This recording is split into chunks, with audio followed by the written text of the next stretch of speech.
For years, a town's police officers operated without consequence. Every complaint against them vanished. Every investigation stopped before it could start. They held the neighborhood in a chokehold, certain no one could challenge their power, until they made the mistake of attacking Jamal Cross and his business. They walked in expecting easy compliance, another man too afraid to fight back, but they had no idea who they were dealing with. Jamal Cross wasn't just a store owner, he was Delta Force. He had spent years dismantling criminal networks, taking down men who thought they were above the rules. He had fought in places where corruption ran deep, where the only way to win was to burn the system down. The officers believed their badges made them untouchable, but their shield wouldn't protect them from what was coming. Because Jamal wasn't just going to fight back, he was going to end them. Before we go any further, comment where in the world you are watching from and make sure to subscribe.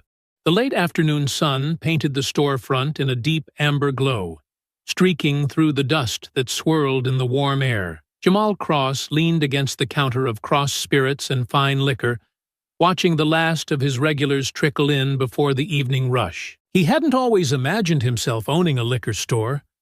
10 years ago, his world had been battlefields and classified missions, his days spent moving through places where men spoke in hushed voices, and danger was an unspoken certainty. The military had given him purpose, discipline, and a skill set that most people couldn't begin to understand. But war didn't last forever. Now, his life was different, calmer, quieter, though never without its own kind of struggle. The liquor store was his, a small but steady business nestled in a part of the city that had been changing too fast for its own good. The neighborhood had once been a place where people looked out for one another, but now it was being pushed under, piece by piece, by real estate developers and quiet deals made in back rooms. Jamal had never been the kind of man to roll over and let people take what belonged to him, though. That part of him, the part that had survived war zones and impossible missions, hadn't faded with time. The bell above the door jingled, and he glanced up as Mrs. Wilkins, one of his longest customers, shuffled toward the counter with a small bottle of peach brandy cradled in her hands. "Evenin', baby," she greeted with a warm smile, placing the bottle down. "I see you still haven't fixed that flickering light outside. Gonna give somebody a seizure." Jamal smirked, glancing toward the buzzing fluorescent fixture near the entrance. "I keep meaning to. Just hasn't made it to the top of my list yet." She gave him a look that told him she didn't believe that for a second. But she didn't push. As he bagged her purchase, the bell rang again. This time, the air in the store shifted slightly. Jamal didn't need to turn to know trouble had walked in. He moved slowly, casually, placing Mrs. Wilkins's receipt in the bag before lifting his gaze to the two men standing just inside the entrance. Sergeant Cole Bishop, Officer Ethan Grady. They weren't here for liquor. Mrs. Wilkins, blissfully unaware, gathered her bag and gave Jamal a soft pat on the arm. "You stay safe now, you hear?" Jamal nodded, offering her a reassuring smile as she made her way past the officers, who didn't bother stepping aside. She had to squeeze between them, an unspoken act of power and disrespect, before she disappeared out onto the sidewalk. The door jingled shut behind her. Bishop took his time surveying the store before his gaze settled on Jamal. He had the look of a man who believed he owned every room he stepped into. Broad-shouldered, confident in the way men are when they've never had to fear consequences. His uniform was crisp, his badge polished to a perfect gleam. Grady, on the other hand, was younger, cockier, the kind of man who had something to prove. Jamal didn't flinch as Grady strolled toward the shelves, casually running his fingers along a row of whiskey bottles like a man walking through his own home. He picked one up, turning it over in his hands. "Didn't expect a place like this to have real liquor," Grady muttered, turning the bottle over. "Figured it'd be more of that cheap corner store garbage. The kind y'all like." Jamal didn't respond. Bishop stepped forward, resting his elbows on the counter like they were old friends. "Relax, Cross. We're just doing our rounds, checking in on businesses in the neighborhood. City's making some changes to keep things running smoothly. New rules, new expectations." Jamal raised a brow. "New rules?" Bishop nodded. See? We're working hard to keep order in this part of town. We make sure everything stays nice and safe. No trouble. No unnecessary headaches. But, of course, all that takes effort. And effort costs money. Grady made a noise in his throat, shaking his head. A lot of these places got real lucky, getting to stick around at all. Some folks just don't know how to appreciate that. His eyes flickered toward the black-owned business sticker near the register before giving Jamal a smirk. Permits are getting real strict these days, Grady continued.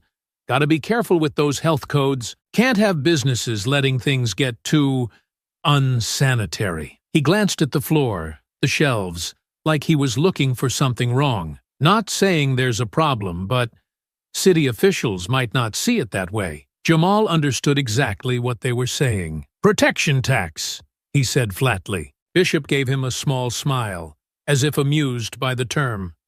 Call it what you want, but cooperation? That makes things easier for everybody. Pay a small monthly fee and we make sure everything stays in order. That liquor license of yours won't run into any issues. Health inspections? Smooth as can be. And if, say, someone decided to try and break in here?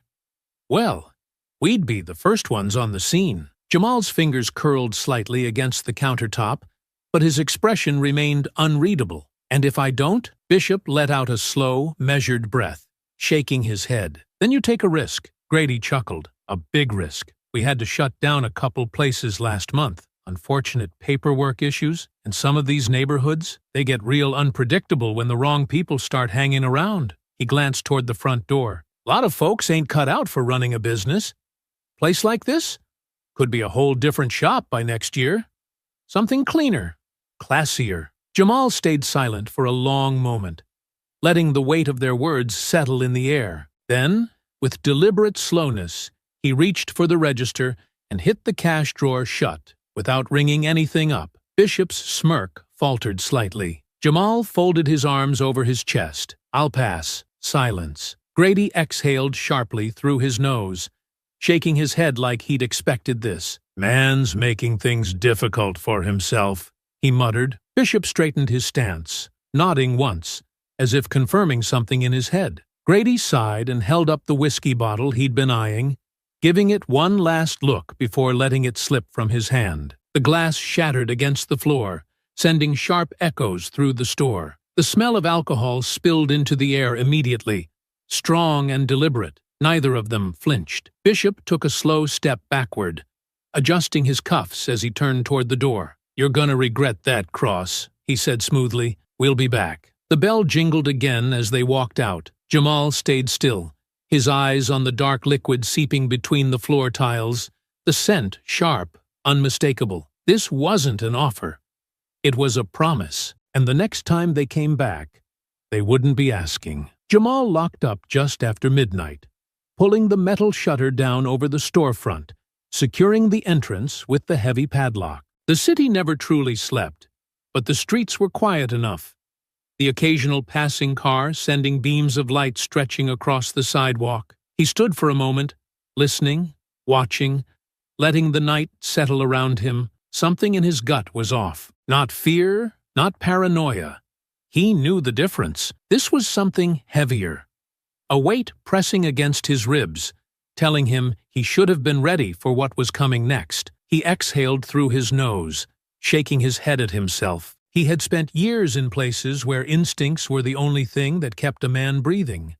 But this was different. This was home, or at least, it was supposed to be. He climbed into his truck, started the engine, and pulled away from the curb, the liquor store shrinking in the rearview mirror. By morning, everything had changed. When he returned just after dawn, the damage was the first thing he saw.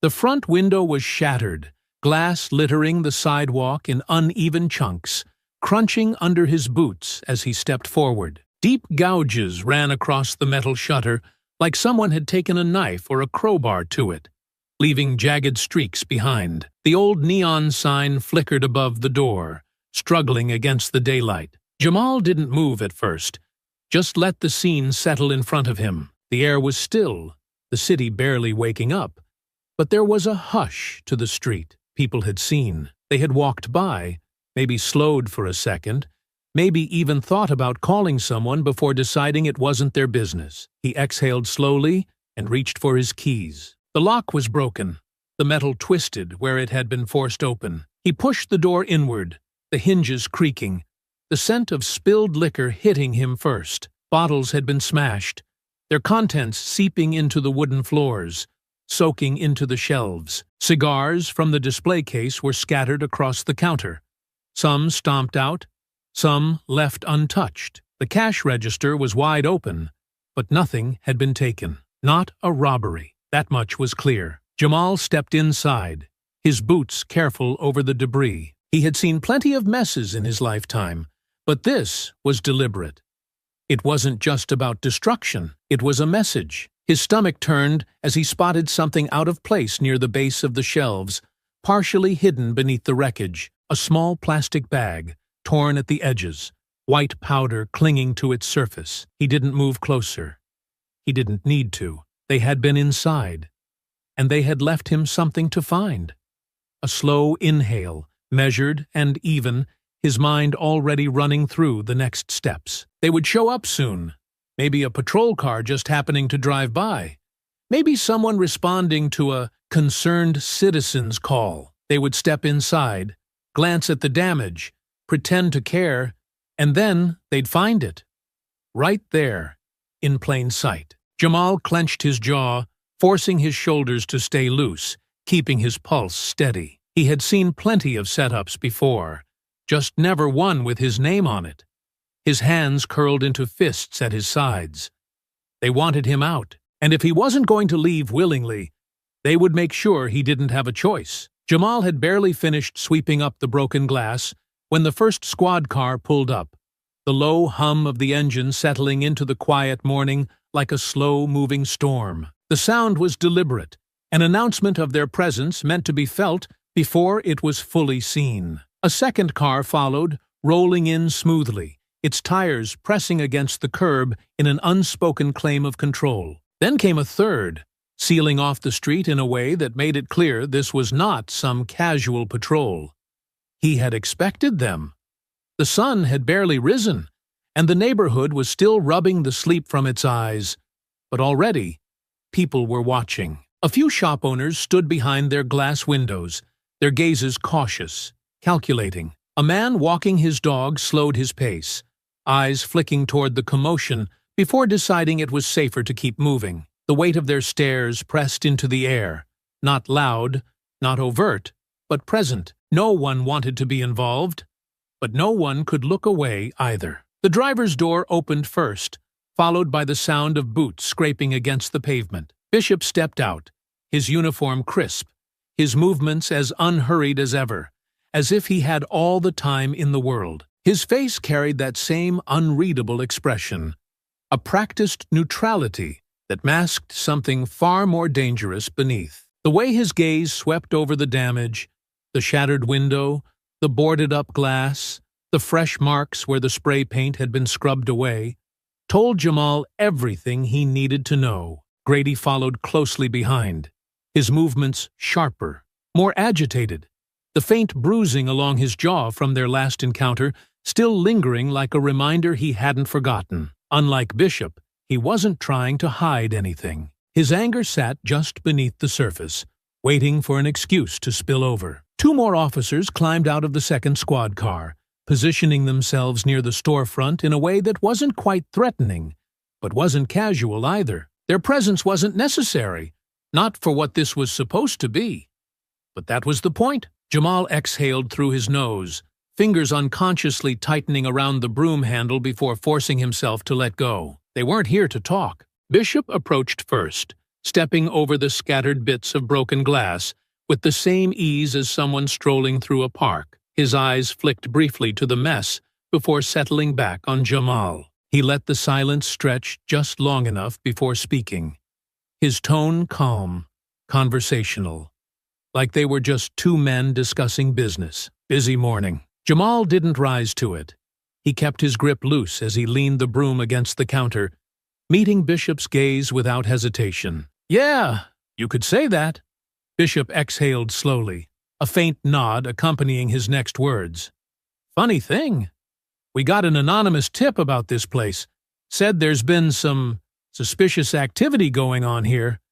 That sound about right to you? Jamal didn't respond, didn't shift, didn't blink. Bishop let the silence settle for a moment before tilting his head slightly toward one of the officers behind him. Miller, why don't you take a look inside, just to be sure? Miller, a stocky officer with a scar cutting along his chin, stepped forward, already unhooking the latch on his holster like he was anticipating resistance. You got a warrant for this? Jamal asked, his voice level, betraying nothing. Bishop gave him a small smile, the kind that didn't reach his eyes. Why would we need one? You got nothing to hide, right? Jamal exhaled sharply, shaking his head once in quiet frustration before stepping aside. It wouldn't have mattered what he said. They were going in regardless. He had seen this before. Miller and the other officer moved through the store with the kind of controlled carelessness that wasn't about searching, but about disrupting. They knocked over bottles that didn't need to be knocked over, shifted shelves that didn't need adjusting. It wasn't an investigation.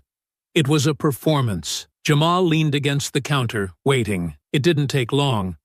Well, Miller called from the back, his voice carrying an exaggerated sense of amusement. Looks like we got ourselves a little problem here. Bishop turned, raising an eyebrow in mock curiosity before nodding toward the rear of the store. Let's take a walk. Jamal didn't move right away. Grady stepped in closer, his stare sharp, his posture radiating the anticipation of someone itching for an excuse. With a slow inhale, Jamal pushed off the counter and followed them to the back. Miller stood near the storage room, holding a small plastic bag between two fingers, turning it just enough for the light to catch on the powder inside. The smirk he wore was mild, unimpressed, the look of a man who had played this game many times before. Bishop took the bag, rolling it between his fingers as he turned back to Jamal. See, this is what I don't get. A man like you, business owner, veteran, why go and mess up your life over something so simple? Jamal's expression remained unreadable. Bishop sighed,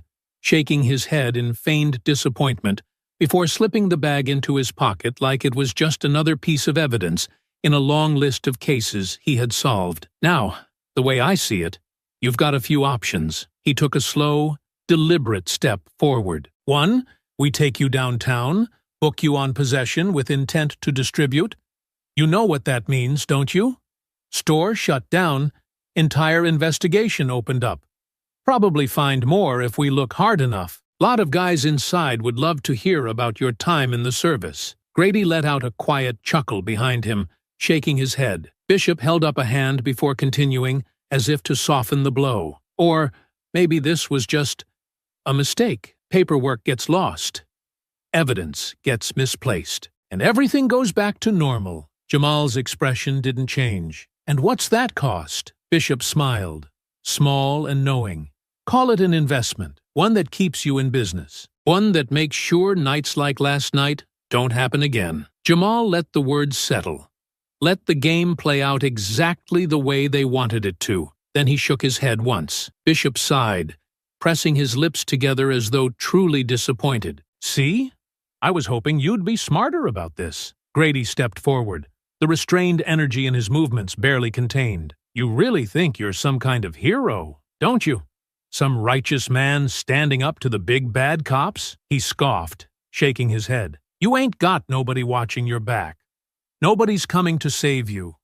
So why make it harder than it needs to be? Jamal exhaled through his nose, voice steady. I don't pay for things that don't have value. The tension shifted in an instant. Grady's smirk vanished. His hands flexed at his sides, his jaw tightening just slightly. Bishop adjusted his cuffs, letting the silence breathe for a moment before turning toward the exit. Let's clear out. Jamal knew better than to believe it was over. Grady lingered, his eyes sharp, his body tense, the kind of posture that screamed unfinished business. His fingers twitched slightly before he finally reached. Before Jamal could react, Grady grabbed a bottle off the nearest shelf, one of the heavier whiskey bottles, and turned back sharply. The glass caught the light just for a second, before it came swinging straight for Jamal's face.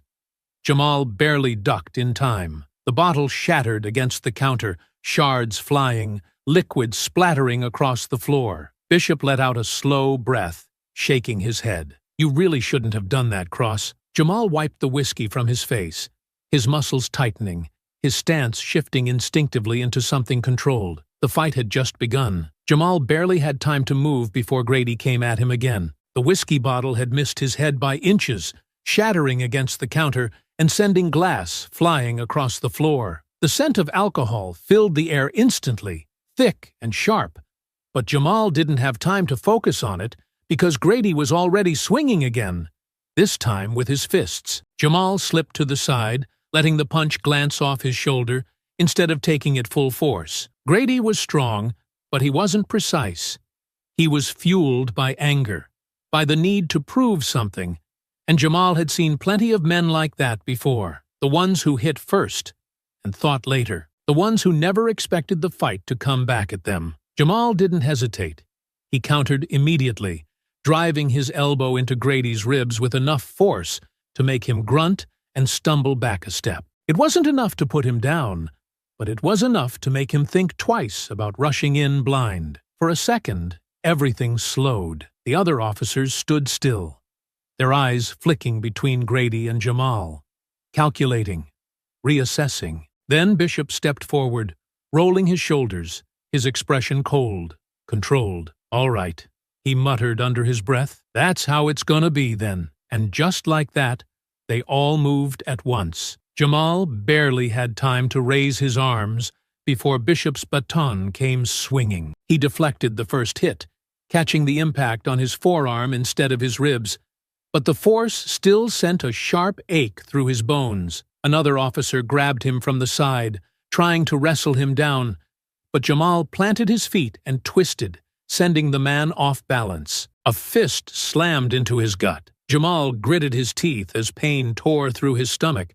but he refused to fold. He had been hit harder before, had been through worse, and he wasn't about to go down that easy. He reacted instinctively, using the opening to ram his shoulder into Grady's chest, driving him backward into the nearest shelf. Bottles crashed to the floor around them, liquor spilling across the tiles.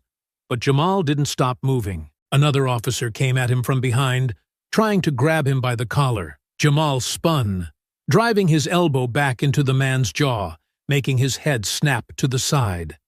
Then Bishop was there again. The baton swung high this time, aiming for his temple. Jamal ducked just in time, feeling the air shift as the weapon missed by mere inches. He surged forward, catching Bishop by the wrist, using his own momentum against him to yank him forward. Bishop barely stumbled.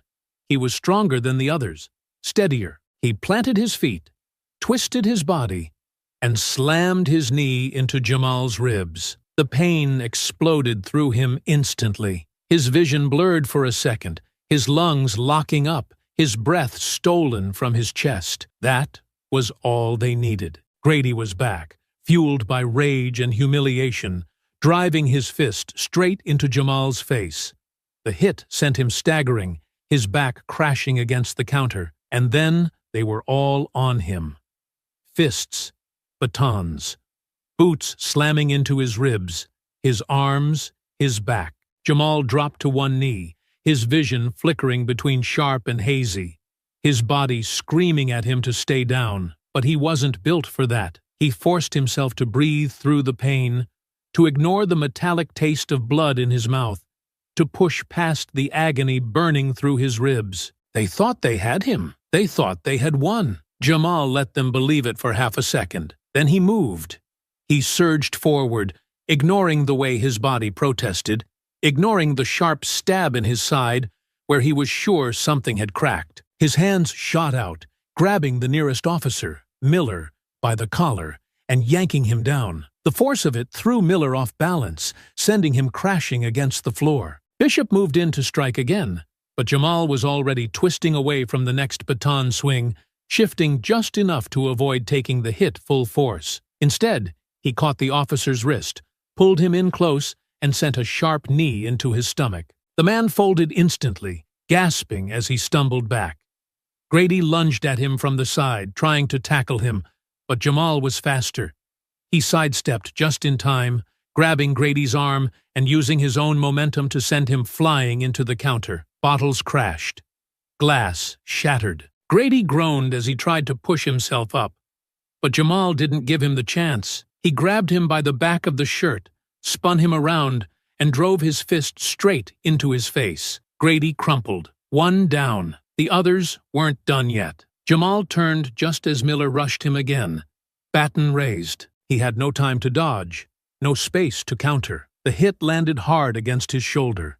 His entire arm went numb from the impact, pain radiating through his body like fire. Jamal gritted his teeth, forcing himself to push through it, to stay standing. He knew he was outnumbered, knew he was already running on borrowed time, but that didn't mean he was going to roll over and let them finish him. He shifted his stance, steadied his breathing, prepared for the next wave. Bishop wiped blood from the corner of his mouth, his eyes narrowing as he stepped forward again. Still standing, he muttered, almost like he was impressed. Jamal exhaled, rolling his shoulders, despite the pain lancing through his ribs. "Takes more than a bunch of cowards to put me down." The moment the words left his mouth, Bishop's expression darkened. Grady, still dazed, groaned from the floor, one hand pressed against his bleeding lip. Miller spit onto the ground, shaking off the tension in his hands. They weren't finished. Not yet. Jamal flexed his fingers, his body aching, his vision blurred at the edges, but his focus razor-sharp. Jamal could taste blood in his mouth, his ribs a tight, burning mess with every breath he took. But he wasn't done yet. His body ached, his muscles screamed, but the moment he stopped moving was the moment they finished him. He had fought against worse odds before, had survived worse fights, and he wasn't about to let a pack of corrupt cops be the ones to put him down. Bishop adjusted his stance, shifting his grip on the baton, his face void of any amusement now. The patience was gone. The arrogance had faded. This wasn't just about control anymore. This was personal. Grady, still on the ground, coughed as he spat out blood, one hand clutching his face where Jamal's fist had left its mark. Miller cracked his knuckles, flexing his fingers like he was warming up for another round. The fourth officer, a wiry man with sharp features, had his hand hovering too close to his holster, like he was debating whether or not to escalate this beyond fists and batons. Jamal took all of it in. He saw the way they moved, how they adjusted, how they reacted. They still saw him as just another man, someone they could beat into submission, someone who should have known better than to fight back, but they didn't know who they were really fighting. Bishop moved first, closing the distance fast, the baton swinging in a sharp arc meant to take Jamal's legs out from under him. Jamal didn't try to block it. He let the momentum come, shifting his weight at the last second to roll with the strike, absorbing just enough of the impact to keep himself steady. As soon as his feet found solid ground again, he launched forward, driving his shoulder into Bishop's chest with the full force of his body weight. The older cop stumbled, his balance thrown, but he recovered fast. Too fast for Jamal to capitalize. Miller came in from the side, swinging his fist in a wide arc. Jamal saw it coming, ducked under it, and in the same motion, sent a sharp knee straight into the man's gut. Miller choked on his breath, doubling over, and Jamal finished it with a hard elbow to the back of his head. Miller collapsed to the ground, groaning, his hands clawing at the pavement. Another one down, but the fight wasn't over. Bishop had recovered, and this time, he didn't come alone. Grady, fueled by nothing but rage, surged forward, grabbing Jamal by the collar of his shirt and trying to yank him off balance. Jamal twisted into the motion, forcing Grady's own strength against him, and in one sharp movement, he hooked his leg around the younger officer's ankle and took him down hard. Grady hit the ground with a grunt, his head bouncing off the pavement. Jamal barely had time to breathe before Bishop was there again, his baton crashing into the back of his shoulder. The pain tore through him, sharp and immediate, but he didn't let it stop him. He turned with the hit, letting the impact roll off as best as he could, and before Bishop could swing again, Jamal struck first. He grabbed the older officer's wrist, forcing the baton away, and in one swift motion, he twisted Bishop's arm behind his back, forcing him into a brutal hold. Bishop grunted, trying to yank himself free, but Jamal didn't let up. He drove his knee into the man's back, hard, forcing him further down. The wiry officer panicked. Jamal saw it in his eyes before he even moved.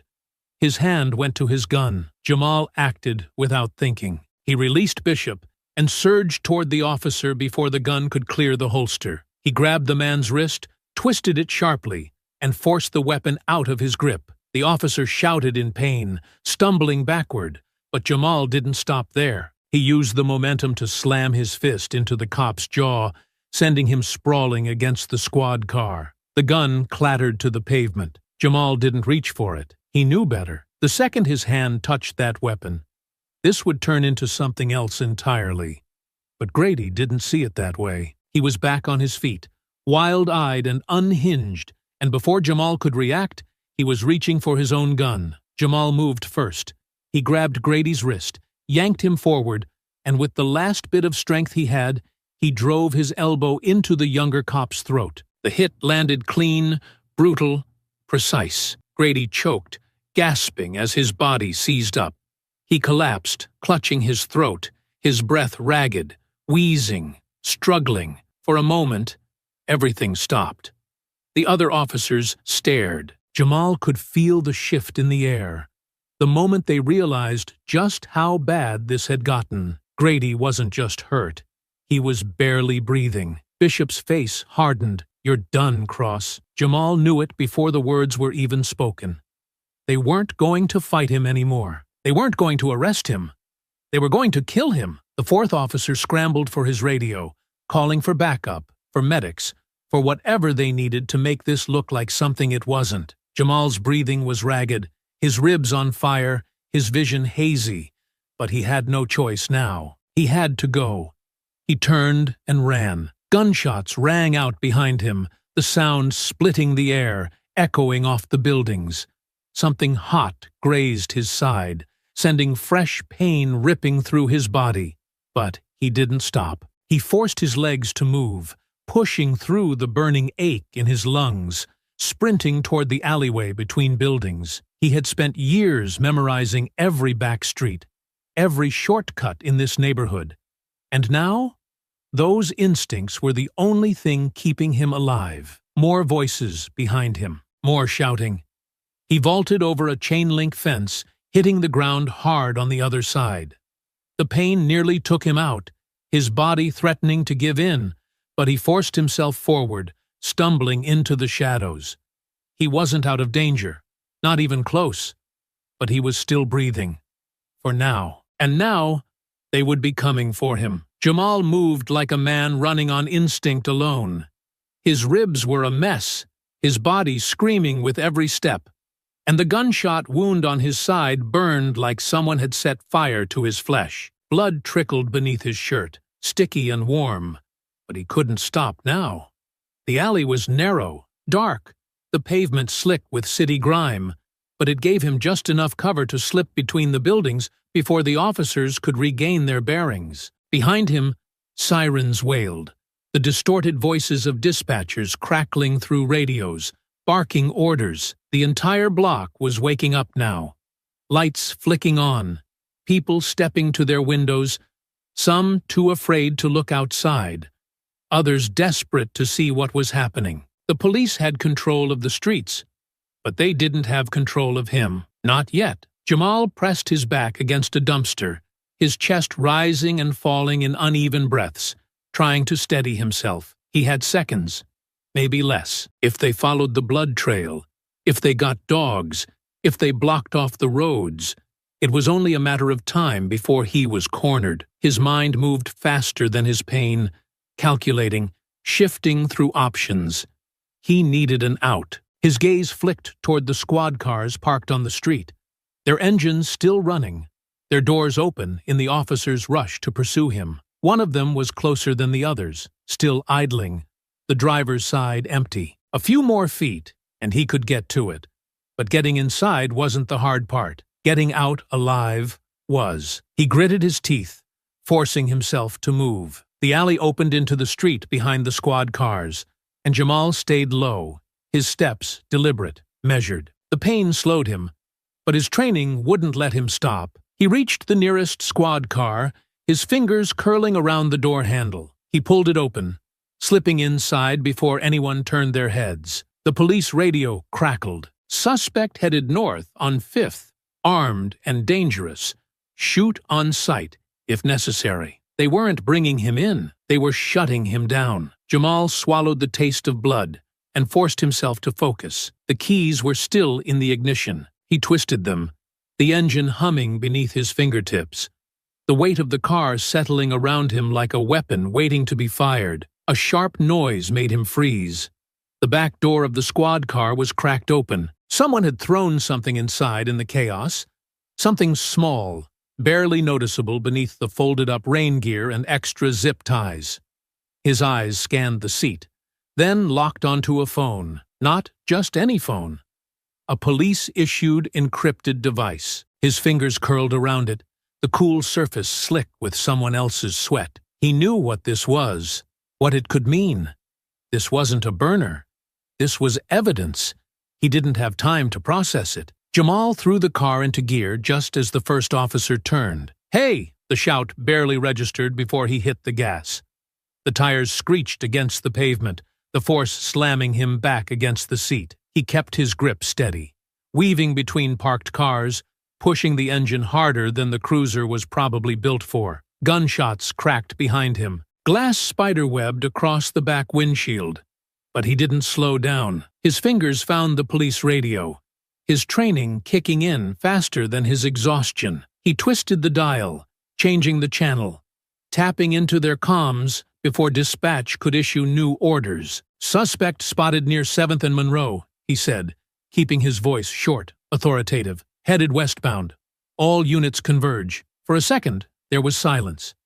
Then, the radio crackled to life. "Copy. Units diverting now." Jamal exhaled, his grip tightening on the wheel. They took the bait. He kept moving, cutting through a side street, avoiding the main roads, using the cruiser's own presence to slip through areas no one would question. The sirens behind him faded, redirected. The chase was moving away from him now. Exactly how he needed it to, but he wasn't safe yet. His body was working on borrowed time, his vision flickering between sharp and hazy. He had to ditch the car before they realized their mistake. He needed to disappear. The docks. It was a long shot, but it was his best one. If he could get there before they rerouted, he could lose them in the maze of shipping containers, find a way to disappear before they even realized he was 2 steps ahead. His breath came uneven as he checked the rearview mirror. No one behind him yet. Good. He turned his focus to the phone in his lap, gripping it tighter. Grady's encrypted phone. Jamal didn't know what was on it yet, but the fact that it had been in the squad car, left behind in the chaos, meant one thing. Grady had been hiding something. And now, that something was in Jamal's hands. Jamal's fingers gripped the wheel tightly, his knuckles white as he navigated the stolen squad car through the back streets near the docks. His body was a mess of pain, his ribs tight and unrelenting with each breath, his side still seeping warm blood beneath his torn shirt. The adrenaline that had kept him moving was beginning to wear thin, and exhaustion was creeping into his bones, but he couldn't afford to slow down.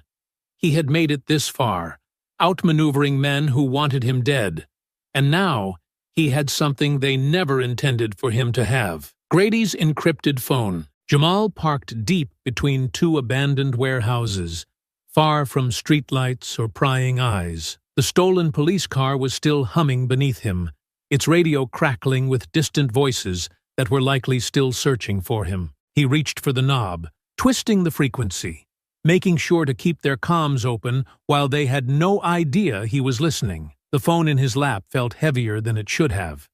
It wasn't a personal device.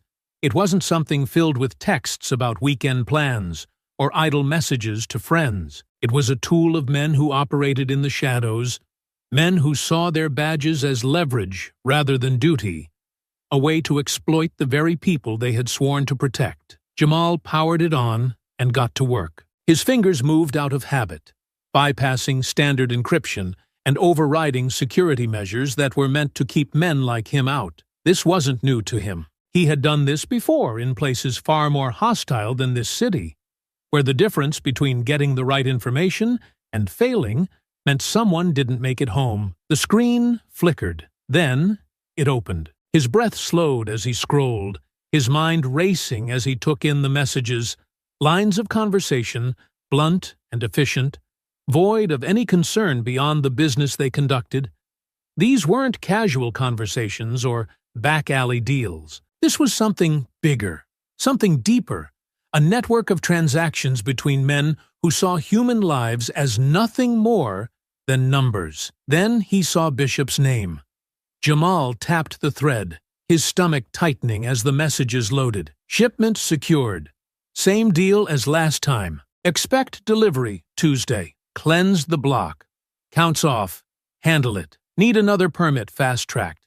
Clients willing to pay extra. His fingers tightened around the phone. His pulse pounded against his skull as he scrolled further, each message confirming what he already suspected but hadn't wanted to believe. This wasn't just a handful of dirty cops taking bribes and shaking down businesses for extra cash. This was an entire operation. Bishop's unit wasn't just running a protection racket. They were selling weapons, moving firearms through the city like a well-oiled machine, distributing to the highest bidder, whether that was the cartel, private buyers, or criminals looking for unregistered firepower. They were fast-tracking gun permits for men who had no business carrying weapons, pushing through paperwork for wealthy clients who wanted access to firepower without the wait, making sure that money kept flowing into the right pockets. And they were robbing drug dealers under the cover of arrests, stripping entire operations clean and keeping the cash and product for themselves. The deeper he went, the worse it became. Jamal exhaled slowly, forcing himself to keep reading, forcing himself to take in every sickening detail. The police weren't just pocketing bribes and running guns. They were dismantling communities. The texts outlined a pattern, one that started with anonymous tips, ones that always seemed to lead to businesses owned by Black and Latino families. The officers would raid them, planting drugs, manufacturing charges, forcing owners into impossible situations. Fines would pile up, court fees, legal expenses. And when the businesses couldn't keep up, when the weight of false charges and harassment became too much, the owners were left with no choice but to sell at a fraction of what their property was worth. And when they did, the same buyers always seemed to be waiting. Jamal dug deeper, searching the messages for something more, something concrete. That was when he found a recurring name: Richter. It wasn't a cop. It wasn't a street name. It wasn't a cartel leader. It was something else. Jamal clicked the thread, his breath slowing as the latest exchange loaded. Keep everything clean. Richter doesn't want heat right now. Price just went up. He wants guarantees. No mistakes this time. Richter's watching. Jamal's jaw clenched, his thoughts racing. This wasn't just some low-level scheme being run by Bishop and his unit. This went beyond them. He scrolled further, shifting through hidden folders tucked away in the phone's encrypted storage. What he found made his stomach turn. Photos of city blocks, maps marked with red X, entire neighborhoods highlighted and outlined. Next to them were property values, before and after figures, listing the market price before an owner had been forced to sell, and the increased value once the land had changed hands. Names of business owners, addresses, all properties that had been foreclosed, seized, or forcibly sold after legal pressure had been applied. It was all here. A blueprint of systematic displacement, orchestrated under the guise of law enforcement. Jamal's pulse pounded in his ears as he swiped through image after image. Some were surveillance shots, business owners arguing with officers outside their storefronts, men being handcuffed, women in tears as eviction notices were tacked onto their doors. Then came the financial records. Bank statements, wire transfers, money being moved through shell companies, funneled into private accounts connected to political figures, real estate developers, and men like Richter. It wasn't random. It was calculated, and Grady had been keeping receipts. Jamal sat back, his mind racing. This wasn't just corruption. This was a machine, a system built to exploit and erase entire communities, replacing them with high-rise buildings, expensive storefronts, and wealthy investors who didn't care about the people they had displaced. And Bishop's unit had been the enforcers. Jamal's grip tightened around the phone. The air in the squad car suddenly felt heavier, the weight of what he had just uncovered pressing against his chest. He had spent years in war zones, fighting against regimes that did this to their own people, watching as entire cities were emptied out by force. Now, it was happening here. The sound of sirens echoed in the distance, the police still combing the streets, still searching for him. They weren't just looking for a fugitive anymore. They were hunting a man who had just stolen the one thing they never intended for anyone to see. Jamal pocketed the phone, his mind already racing through his next move. He couldn't just survive this. He had to expose them. He reached for the door handle, ignoring the pain in his ribs, ignoring the exhaustion pressing into his bones. The war had just begun. Jamal sat in the unmarked car, his body running on fumes, his side burning with each breath. The stolen squad car had been ditched miles back, abandoned in a place where it would take them hours to track down. He was out, for now. But this wasn't over. If anything, it was just getting started. The encrypted phone rested in his lap, its weight heavier than the device itself. Everything he had uncovered, Bishop's gun running, the fake drug busts, the extortion of small businesses, the deliberate erasure of entire communities, was in this phone. But it wasn't enough to just know. He had to act. He had one name, Richter, the man in the shadows, the one who pulled the strings. But he needed more. He needed proof. He needed someone who could help him use it. He reached for the police radio, flipping to a secured frequency he knew only one person would be listening to. "Reed," he said, keeping his voice level. "It's Cross. We need to talk." There was a long pause.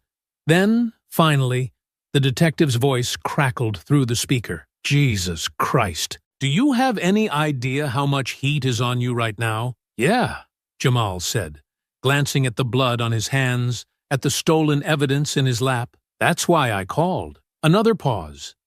Jamal could hear the hesitation, the weight of a man standing on the edge of a decision. "Where?" Reed asked finally. Jamal gave him the location of an abandoned lot near the river, a place off the grid. He shut off the radio before waiting for a response. He knew Reed would come. 30 minutes later, headlights cut through the darkness, creeping along the cracked pavement before stopping a few yards away. Detective Reed stepped out first, cautious, scanning the shadows before settling his eyes on Jamal. The man looked older than Jamal remembered, lines deeper on his face, the wear of years spent fighting against a system that didn't want to be fixed. "You better have something worth this risk," Reed muttered, walking toward him. Jamal pulled out Grady's phone and tossed it to him. "Take a look." Reed caught it, his face unreadable as he scrolled. His shoulders stiffened the further he went. His fingers slowed. His breathing changed. Then, finally, he exhaled sharply, running a hand down his face. "This is real?" he asked, though his expression said he already knew the answer. Jamal nodded. "Real enough to get me killed." Reed let out a long breath, staring at the phone like it was something dangerous, because it was. Jesus. Jamal didn't need to press him. The detective had spent years watching corruption spread through the department like a disease. He had tried to fight it, had tried to stay clean while everything around him rotted. Now, he had undeniable proof that the men he worked with were criminals. "Your people won't help you with this," Jamal said. "You know that." Reed's silence was confirmation enough. After a long moment, he pulled out his own phone and made a call. "We need to meet," he said to whoever was on the other end. Jamal didn't ask who. He just got into the car. The meet was already set when they arrived. Jamal had heard of FBI agent Vaughn before. She had been digging into Bishop's unit for years, trying to bring them down, but never able to make anything stick. She had seen too many cases fall apart, too many witnesses disappear, too many good cops forced out while men like Bishop stayed in power. Now, she stood near a black SUV, arms crossed, her face hard, her posture sharp. She didn't look surprised to see Jamal. "Detective Reed tells me you've got something I should see," she said as they approached. Jamal handed her the phone without a word. Vaughn scrolled through the messages, her eyes narrowing with each line. She took her time, absorbing everything, her fingers moving with the precision of someone who had been waiting for this exact kind of evidence. "This is good," she said finally. "Really good, but it's not enough." Jamal clenched his jaw. "Not enough? That phone ties them to gun running, extortion, real estate fraud. What else do you need?" Vaughn looked up, her expression calm but firm. "Names. Contracts. Something that ties Richter directly to these deals. A message saying, 'Burn the neighborhood down' won't get us a conviction. I need financials. I need proof of intent." Jamal exhaled, forcing himself to push down his frustration. He knew she was right. It wasn't enough to expose them. He had to bury them. Reed shifted beside him. "Then we need to talk to Maya." Jamal's brow furrowed. "Who?" Vaughn tapped her phone, pulling up a file. "Maya Cole. Owned a family diner on the east side. Her business was one of the first targeted when Bishop's unit started working with Richter's people." Jamal felt something settle in his chest, cold and sharp. He had been to Maya's diner before, had eaten there, had seen how much it meant to the people in that neighborhood. "Where is she now?" he asked. Vaughn's expression tightened. "Lost her business 3 months ago. She tried to fight it, but the city buried her in legal fees. When that didn't work, she started getting harassed. Random inspections, fines, even an arrest for disturbing the peace when she tried to protest." Jamal stared at the ground, his fists clenching at his sides.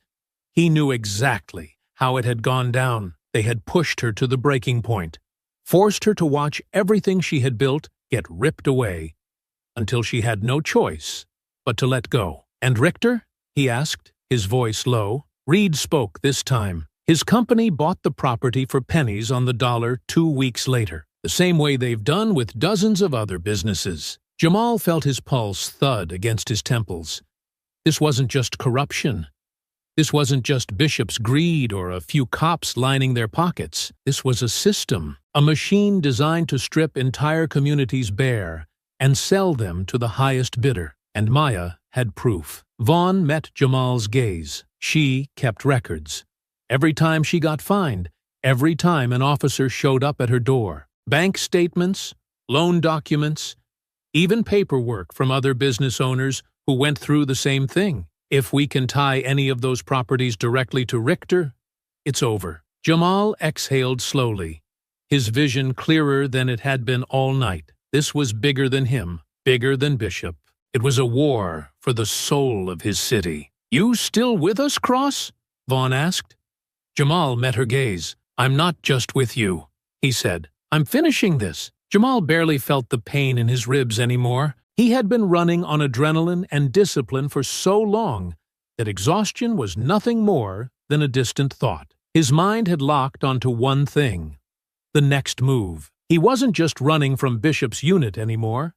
He was hunting them. The documents from Maya's records had confirmed everything. Bishop and his men weren't just extorting businesses for profit. They were dismantling entire communities, one forced sale at a time. The moment a small business owner refused to play by their rules, the pressure started.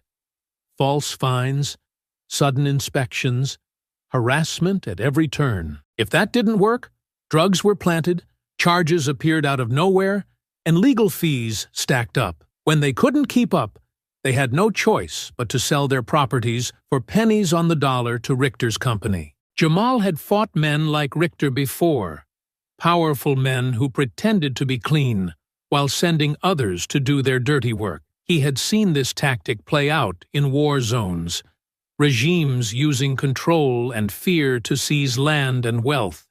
erasing the people who stood in their way. Now, it was happening in his own backyard. And tonight, it ended. The warehouse on the outskirts of town was the key. Jamal had spent hours studying movement schedules, shipment logs, and financial records. This was the heart of their operation. Stolen weapons, cartel cash, seized drugs. Everything that funded Bishop's unit passed through here before disappearing into the system. This was where corrupt cops met the men they claimed to be fighting. They thought no one would come for them here.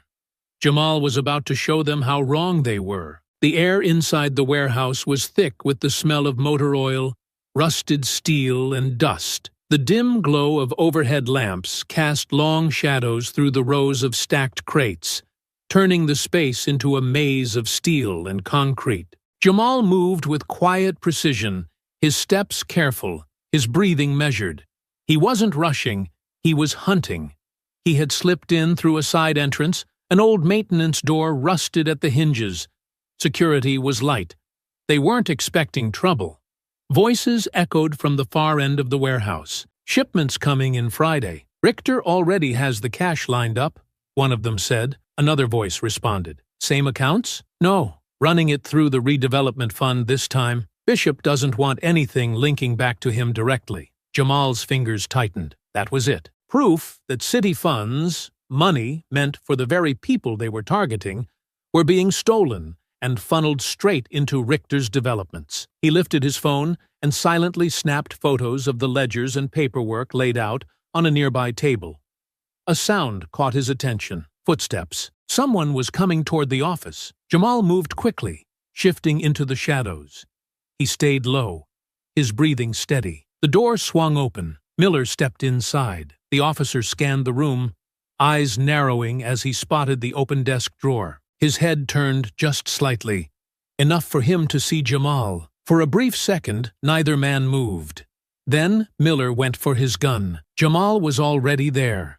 He grabbed the officer's wrist before the gun cleared the holster, twisting it hard. Miller grunted, trying to break free, but Jamal shifted his weight and drove a sharp elbow into his jaw. The officer's head snapped back, his grip loosening just enough for Jamal to wrench the weapon from his hand and toss it aside. Miller swung wildly, but Jamal ducked the strike and countered with a brutal knee to his ribs. The force of it sent the officer stumbling backward, his shoulder crashing into the filing cabinets. Jamal didn't let up. He closed the distance, grabbing the back of Miller's vest, twisting him and slamming him face first onto the desk. The wood rattled under the impact.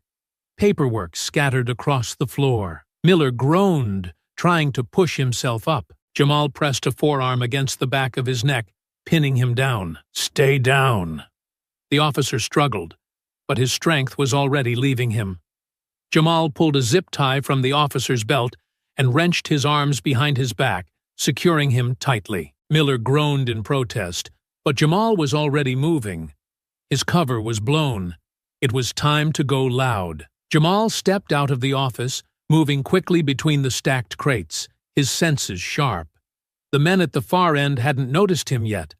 Then a voice shouted, "What the? Who tied up Miller?" The entire room shifted. Jamal didn't wait. He grabbed the nearest crate and shoved it forward, sending a stack of metal pipes crashing onto the floor. The noise was deafening, echoing through the massive space. The officers whipped around. "Who's there?" Jamal moved. He covered the distance in 3 quick strides, slamming a fist into the closest man's jaw. The officer staggered, gun slipping from his grip. Jamal caught it mid-air and whipped it across his face. Another officer lunged. Jamal sidestepped, sweeping his leg out in a brutal arc. The man's feet left the ground, and he hit the floor hard, his head bouncing off the concrete. Shouts rang through the warehouse. "Take him down!" Jamal weaved between the crates, his movements sharp, fluid. He heard the thud of boots hitting the ground, the metallic click of safeties being flipped off. He grabbed a metal pipe from the floor and swung it into the ribs of the next officer. The man let out a sharp grunt, stumbling sideways. Another charged from the left. Jamal ducked at the last second, twisting his body, using the officer's momentum against him. He caught the man's vest and drove him headfirst into a stack of crates. Gunfire erupted. Jamal dove behind cover, breathing steady despite the chaos. "Where's Bishop?" someone yelled. "On his way." Jamal exhaled slowly. Good. He wanted Bishop here. The officers moved carefully now, tightening their formation, trying to box him in. They thought they had the upper hand. They had no idea he was setting the trap. Jamal reached into his pocket, pulling out a small timed charge. He twisted the dial, setting the fuse, and placed it against the side of a gas canister. Boots thundered toward him as he crouched behind a stack of crates, listening to the men closing in.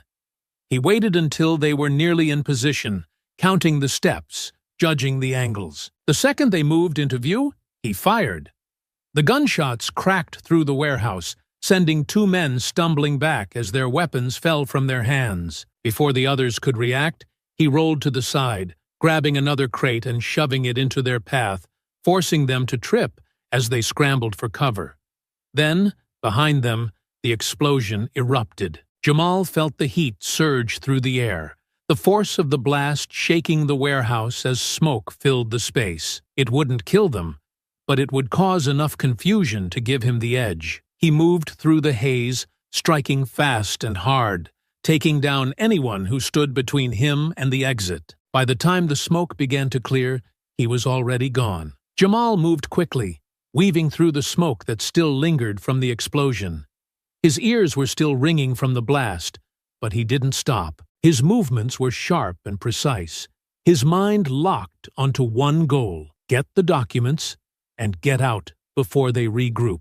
The warehouse was alive with chaos. Men were shouting, some struggling to recover from the shockwave of the explosion, others scrambling to locate him through the thick haze. The sound of boots pounding against the concrete filled the air as more officers flooded into the space. Jamal knew he didn't have much time. He darted toward the office where he had first spotted the files, moving fast, keeping low. His ribs burned with every breath, but he ignored it. He had felt worse. He had fought through worse, and he wasn't stopping now. The door to the office was ajar, swaying slightly from the impact of the explosion. He slipped inside and immediately scanned the desk. Papers were scattered across the surface, some already partially singed from the heat of the blast. He flipped through them quickly, searching for anything that tied Richter directly to the operation. And then he found it, a ledger. It was thick, bound in worn leather, filled with meticulously logged transactions, dates, property seizures, bribe amounts, and names. Every forced eviction, every crooked deal, every payoff that had passed through Bishop's unit was accounted for. And at the bottom of each page, the same signature appeared again and again. Walter Richter. Jamal exhaled, his grip tightening on the book. This was it. This was what Vaughn needed. This was what would bring everything crashing down. A sound at the doorway snapped him back into focus. They had found him. He barely had time to react before the first man charged into the office, gun raised. Jamal moved instinctively, yanking the nearest object, a heavy stapler, from the desk, and hurling it across the room. It smashed against the man's wrist with enough force to make his aim falter, the shot going wide and embedding into the drywall. Jamal was already moving. He closed the distance, grabbed the officer's arm, and twisted hard, forcing the gun from his grip. With a sharp strike to the throat, he sent the man reeling back, gasping for air. Another figure appeared in the doorway. Jamal didn't hesitate. He launched forward, using the first man's body as a shield as more gunfire erupted. The bullets thudded into his human cover before he shoved him aside and went for the second attacker. The officer swung wildly with the butt of his rifle. Jamal ducked, avoiding the strike, then drove his knee into the man's gut, followed by a brutal elbow to the jaw. The officer hit the ground hard, unconscious before he even landed. Shouts echoed through the hallway. More were coming. Jamal grabbed the ledger and shoved it into his jacket before sprinting toward the exit. The warehouse was a battlefield now. The explosion had set off a chain reaction. Crates had toppled, some areas were partially collapsed, and the officers inside were still trying to get their bearings. Some were firing blindly through the smoke, others barking orders at their men to flank the exits. Jamal moved fast, staying low, using the cover of debris and shadows. He had the documents. He just needed to get out. A burst of gunfire forced him to dive behind a stack of crates. He counted at least 5 men, all armed, sweeping through the warehouse floor. They weren't just trying to contain him anymore. They were trying to kill him. He needed a distraction. His eyes darted to a leaking fuel drum just a few feet away. The explosion had caused a small fire to spark nearby, flames licking at the spilled liquid. Jamal reached for his stolen pistol and fired one clean shot into the fuel. The fire ignited instantly. A column of flame roared upward, filling the warehouse with heat and light. The officers near it scrambled backward, momentarily disoriented by the sudden eruption. Jamal didn't waste the opening. He surged forward, sprinting toward the nearest exit, moving before they could recover. One officer spotted him and fired. Jamal felt the bullet tear past his arm, a searing flash of pain cutting through his focus. His grip faltered for half a second, but he forced himself to keep moving. Another officer rushed him, swinging a baton. Jamal sidestepped at the last second, catching the man's arm mid-swing and twisting it violently until he heard the sickening pop of a dislocated shoulder. The officer howled in agony as he dropped, clutching his arm. More men were coming. Jamal turned the corner, reaching the side of the warehouse where one of the emergency exits was still intact. His heart pounded in his chest. He was almost out. Then, a figure stepped into his path. It was one of Bishop's lieutenants, a broad-shouldered officer with years of street muscle, the kind of man who didn't need a badge to be dangerous. He had no gun in his hand, no hesitation in his stance. He had been waiting for this fight. Jamal exhaled slowly, his body instinctively shifting into position. The officer grinned. "You've caused a lot of problems tonight." Jamal didn't respond.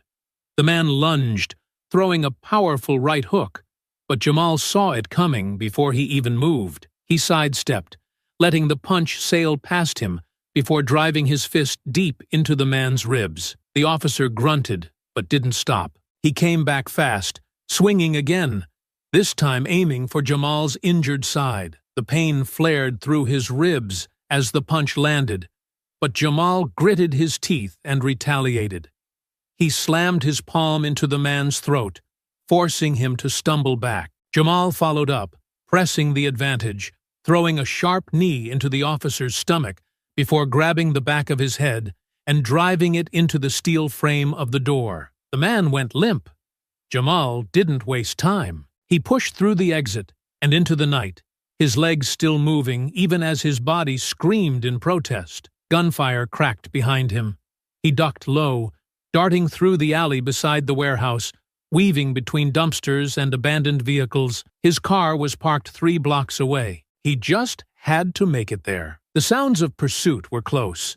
More men spilling out of the warehouse, barking orders, searching for him. Jamal pressed forward, his breathing controlled, his mind focused. He had made it this far. He wasn't stopping now. His fingers clenched around the ledger inside his jacket. He had what he came for.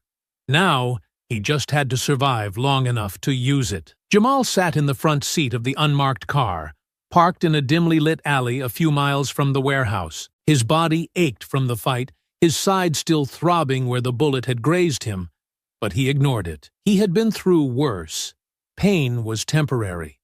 The ledger tucked inside his jacket was what mattered. Reed sat in the driver's seat, silent as he flipped through the pages, his brow furrowed in concentration. The dim glow of the dashboard lights cast sharp shadows over his face, making the weight of what he was reading even more pronounced. He didn't speak right away, taking in each transaction, each falsified report, each illegal seizure. Jamal could tell exactly when it hit him. Reed exhaled, a slow, heavy breath, his jaw tightening as he scanned the last few entries. "This is worse than I thought," he muttered. "We knew Richter had his hands in this, but this isn't just extortion.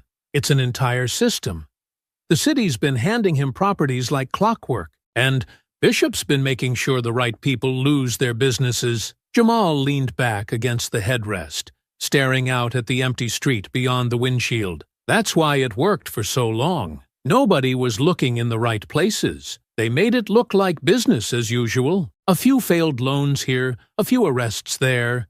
It never seemed connected until you saw the whole picture. Reed shook his head, still flipping through the pages. Richter isn't just stealing property. He's flipping entire neighborhoods, gutting communities, making sure the only people left are the ones who can afford to live in the towers he builds on their bones. He ran a hand through his hair, frustration bleeding into his voice. How do you even fight something like this? Jamal reached across and tapped the ledger. You hit them where they can't recover. We leak this to the right people.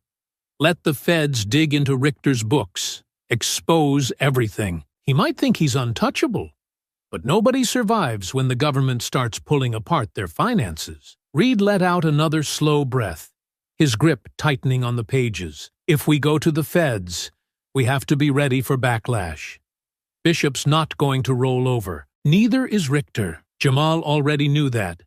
He had spent enough time in war zones to understand how powerful men reacted when they were backed into a corner. They never surrendered. They burned everything down before they let someone else take them out. That's why we move fast, Jamal said. Get this into the right hands before they have a chance to bury it. Reed nodded, reaching for his phone. Vaughn's been waiting for something like this.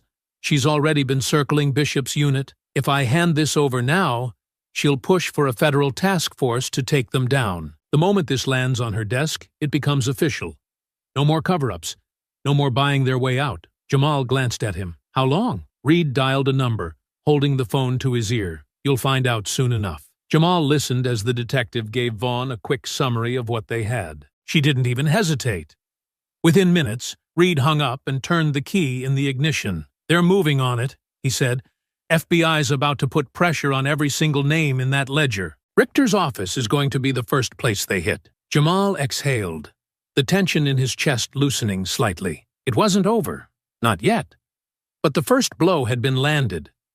Richter wasn't going to be able to talk his way out of this. As Reed pulled out onto the street, Jamal kept his eyes on the darkened buildings around them, instinct warning him that the hardest part was still ahead. The black SUVs pulled up outside Richter's high-rise office just before sunrise. Federal agents stepped out in coordinated silence, their presence casting an unshakable weight over the block. They moved with efficiency, some heading toward the entrance, others securing the perimeter. The few security guards stationed at the front barely had time to react before their radios crackled with orders from inside.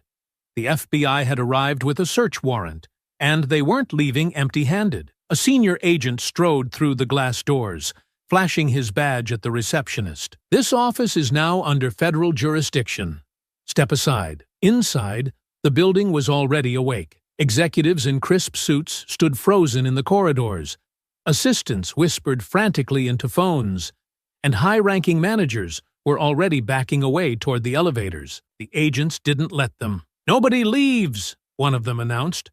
"All personnel will remain in their offices until further notice." More agents stormed through the space, splitting off into teams as they began seizing records, copying hard drives, and going through financial statements. It didn't take long before they found what they were looking for. The storage room on the 15th floor was locked, but it wasn't enough to stop them. Within minutes, a tech specialist had bypassed the security system, and the door swung open. Inside were rows of filing cabinets filled with financial reports, transaction receipts, and internal emails. This was where Richter had buried the skeletons, the paper trail of backdoor deals and fraudulent transactions. An agent pulled open the first drawer and scanned its contents. It was all there: bribes paid out to city officials, payments funneled through shell companies, signatures tying Richter to properties acquired through illegal seizures. Another agent pulled out a set of files, flipping through them with a low whistle. "This isn't just real estate fraud," he muttered. "This is a full-blown racketeering operation." Downstairs, in the main conference room, Richter had just arrived. His face was calm, his suit immaculate, But the tension in his jaw gave him away. He was calculating his next move. "I don't appreciate uninvited guests in my office," he said smoothly, folding his hands in front of him as he addressed the lead agent. "I hope you have a warrant for this disruption." The agent didn't flinch. He reached into his pocket and pulled out a document, unfolding it with deliberate ease before placing it on the table. "Signed by a federal judge," he said. "Everything in this building is now part of a federal investigation." Richter's lips barely twitched, but there was something in his eyes, a flicker of something that wasn't quite surprise. Jamal watched from across the street, his hood pulled up as he leaned against a lamppost, blending into the early morning pedestrians. He wasn't the kind of man who usually stayed behind to watch the fallout, but something about this felt different. Too easy. Reed stepped up beside him, hands in his pockets as he watched the FBI agents move in and out of the building. "It worked," he muttered. "Richter's done." Jamal didn't answer right away. His instincts had been trained over years of combat, over years of learning how to listen to the silence between the noise. And right now, something wasn't right. He kept his focus on the movement near the FBI vehicles, watching as agents loaded boxes of evidence into unmarked vans. It was too clean, too easy. "Richter was always careful," Jamal said after a moment. "Too careful. And Bishop's unit has been running this operation for years. If we got close enough to expose them, they knew we were coming." Reed frowned. "You think this was planned?" Jamal exhaled slowly. "I think Richter knew this was a possibility. And I think Bishop's already making his next move." As if on cue, Reed's phone buzzed. He glanced down, his expression shifting instantly as he read the message. Without saying a word, he handed it to Jamal. Jamal took the phone, scanning the short text from one of Reed's sources inside the department. "Bishop's unit is off the grid. No calls, no radio. They're moving." Jamal clenched his jaw. He knew exactly what that meant. Bishop wasn't running. He wasn't hiding.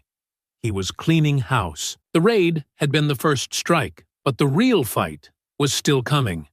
And Bishop was already one step ahead. Jamal sat at the edge of the safe house, staring at the city beyond the warehouse district. The tension in the air was thick, heavier than before. The FBI raid had been a success, but Bishop had gone quiet. Too quiet. There were no desperate moves, no scrambling to clean up the mess, no panicked attempts to cover their tracks. It was calculated, controlled. That was what worried him. Then the call came. Reed's phone buzzed on the table. He glanced at the screen, his brows furrowing. "It's Maya." Jamal's posture straightened instantly. Maya had been keeping a low profile since the investigation had started, helping Vaughn gather evidence, making sure the story got out. But now she was calling in the middle of the storm. Reed put the call on speaker.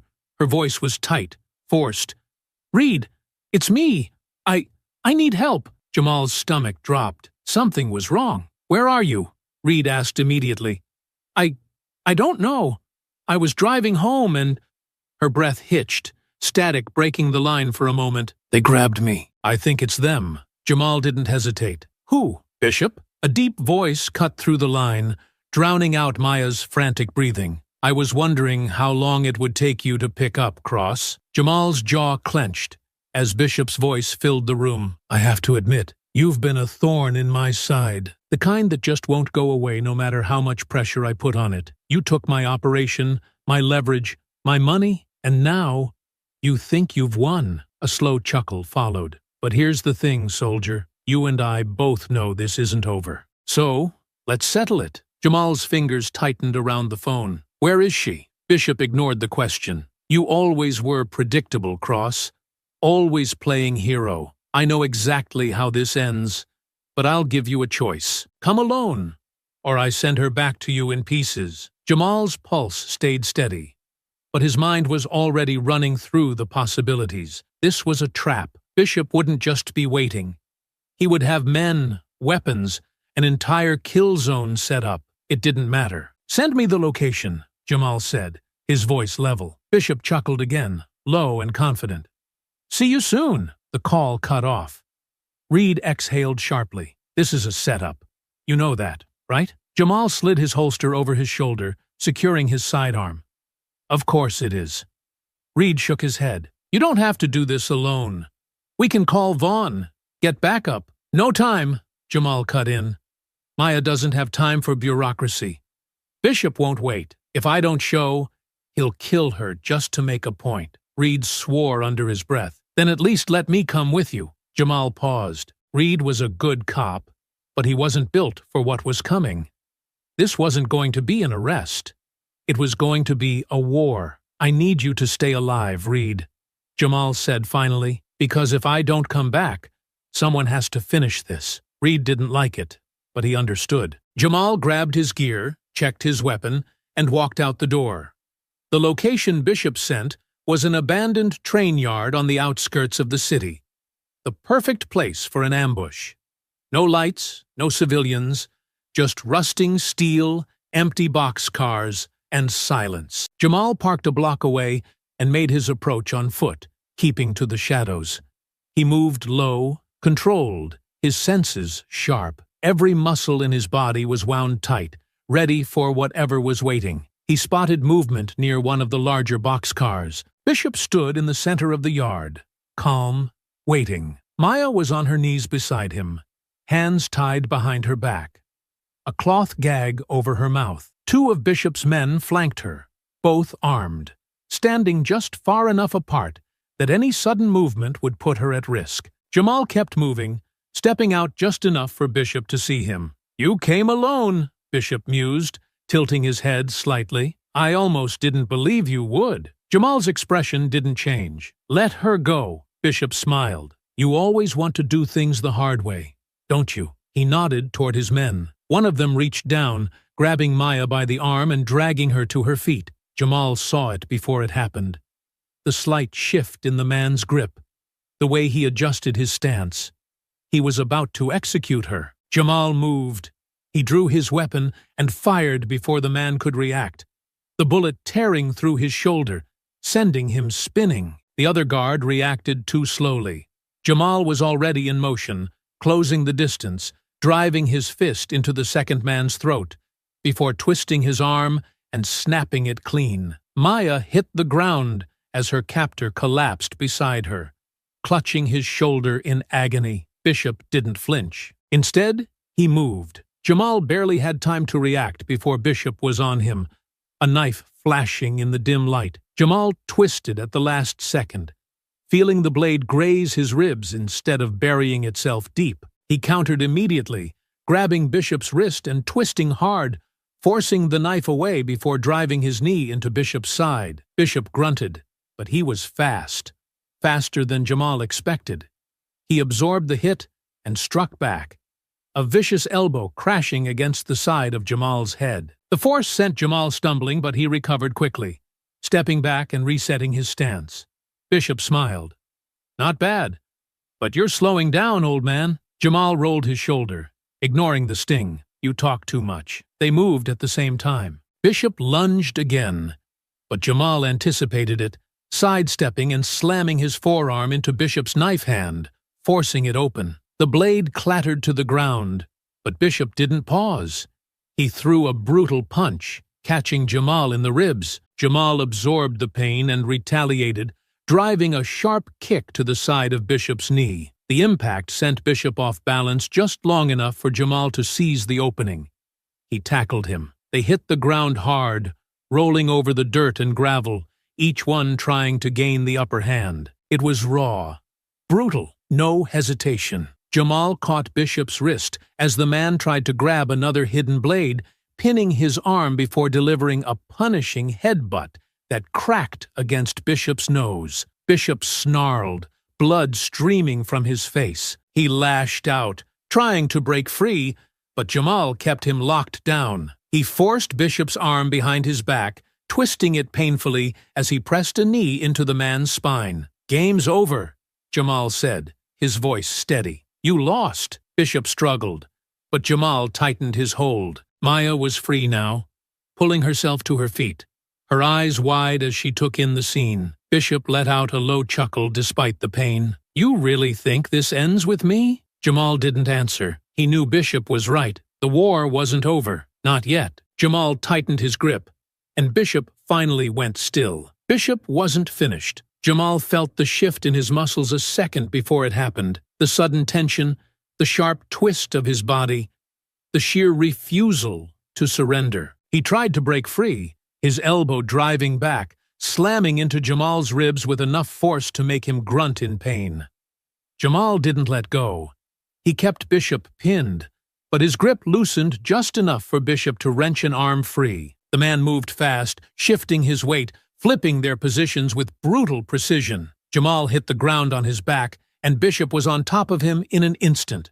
A hard fist crashed against Jamal's jaw, snapping his head to the side. Bishop was heavier, stronger, a street fighter who knew how to use his weight to his advantage. He rained down another punch, then another, each one designed to break something.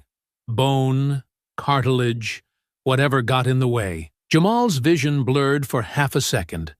But he had been trained for this. He absorbed the pain, waiting for the right moment. Bishop pulled back for another strike, and Jamal surged upward, twisting his hips, using the momentum to flip them over.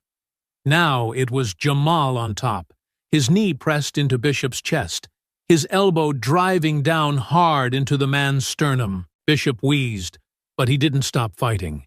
His hands shot up, clawing at Jamal's face, his fingers searching for a weak spot.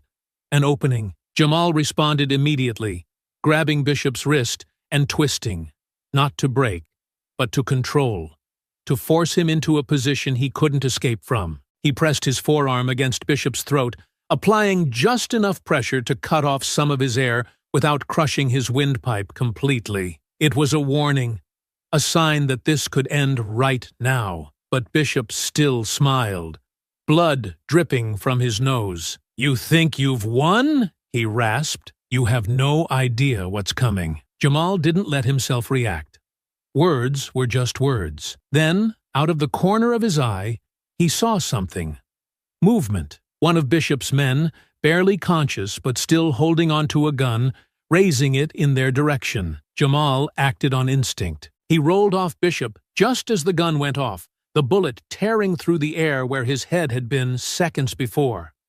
Before the shooter could fire again, Jamal lunged forward, kicking the gun from his grip and stomping down on his wrist with enough force to snap bone. The man howled in pain.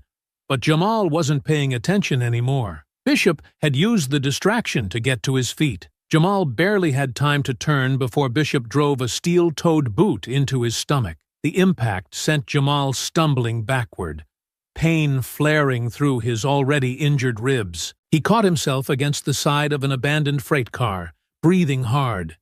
He had taken hits before, but this one cut deep. He could feel something inside shifting wrong, but he forced himself to stay upright. Bishop came at him again, fists raised. Jamal ducked the first punch, dodged the second, then countered with a brutal palm strike to Bishop's nose.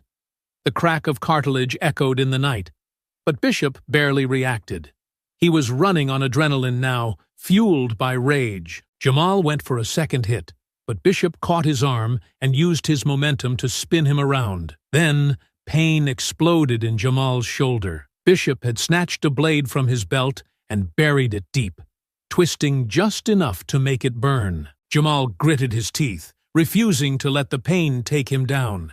He forced his body to move, grabbing Bishop's wrist, yanking the knife free and turning it against him. Bishop barely had time to react before Jamal drove his head forward, slamming it into Bishop's skull with enough force to daze him. Both men staggered back. Blood dripped from Jamal's shoulder, soaking his jacket, but he kept moving. He couldn't afford to stop now. Maya was still here. He turned his head just enough to see her. She had managed to crawl away, her hands now free, a phone clutched in her grip. She was calling for backup. Good. Jamal's attention snapped back to Bishop just in time to see him rushing forward again. This time, Jamal was ready. Bishop threw a wild punch, but Jamal slipped to the side, catching the arm and twisting it around. He locked Bishop's elbow, forcing him to bend, taking control of the fight again. Bishop snarled, struggling, but Jamal drove a vicious knee into his gut, then another, keeping him off balance.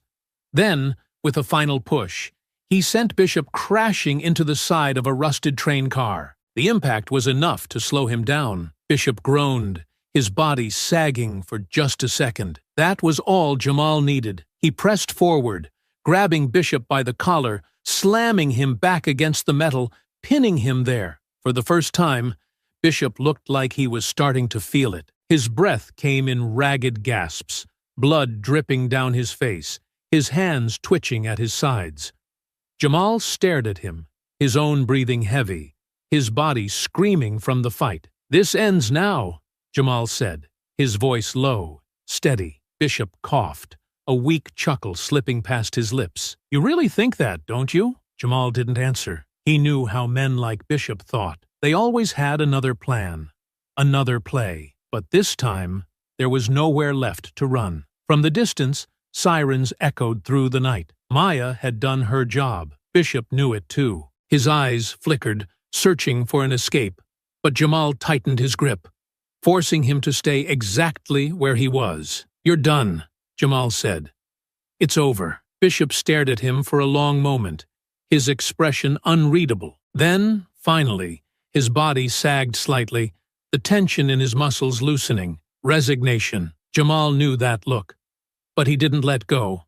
Not yet. Maya's voice broke the silence. "Jamal, they're coming." Jamal nodded slightly, but he kept his eyes on Bishop. Even now, even with everything that had happened, he still didn't trust the man enough to turn his back. He waited, listening as the sirens got closer, knowing that when they arrived, this would finally be over. Or at least, it should be. But Jamal had learned one thing in his time fighting people like Bishop. Nothing ever ended that easily. The sirens were getting closer, their distant wails threading through the night, echoing off the steel and concrete of the abandoned train yard. Jamal kept his grip firm on Bishop, pinning him against the rusted side of the boxcar, feeling the exhaustion creeping into his muscles. His shoulder throbbed from the stab wound, every breath dragging fire through his ribs. But he didn't let up, not yet. Bishop wasn't done. Jamal could see it in his eyes, the flicker of calculation, the subtle way his fingers tensed like a man still looking for an opening, still searching for a way to turn the tables. Bishop was the type who would rather die fighting than be taken in like a common criminal. Jamal wasn't about to give him that chance. "You hear that?" Jamal muttered, nodding toward the flashing lights just starting to crest the horizon. "That's the sound of everything you built falling apart." Bishop let out a weak chuckle, blood staining his teeth as he smiled. "You think this changes anything?" His voice was hoarse, but the arrogance was still there, buried beneath the pain. "Richter might be done, but you don't know the kind of people you're dealing with, soldier. You think you've won? You're barely scratching the surface." Jamal tightened his grip on Bishop's collar, yanking him forward before slamming him back against the metal. The impact sent a dull clang echoing through the yard. "Maybe," Jamal admitted, "but I know one thing for sure. You're not walking away from this." Bishop exhaled, something like amusement flashing in his expression. He shifted slightly, testing Jamal's hold, but there was no give. "You always did play the hero," he muttered. "Always jumping into fights you don't understand. That's why you're gonna die here, Cross. You don't know when to let go." Jamal didn't blink. "Neither do you." Bishop smirked, the kind of smirk a man wears when he still thinks he has a chance. Then he moved. Jamal felt it the second Bishop shifted his weight, but the man was faster than expected, even after everything. He twisted hard, using Jamal's grip against him, slipping free just enough to drive a knee straight into Jamal's wounded side. Pain flared through Jamal's ribs like white-hot fire, his grip faltering for half a second. That was all Bishop needed. He shoved Jamal backward, hard. Jamal staggered, his boots skidding against the gravel, barely catching himself before Bishop came at him again. Jamal ducked the first swing, twisting away from the second. He retaliated immediately, slamming a fist into Bishop's ribs, twisting into the motion to maximize the force. Bishop grunted, but didn't slow.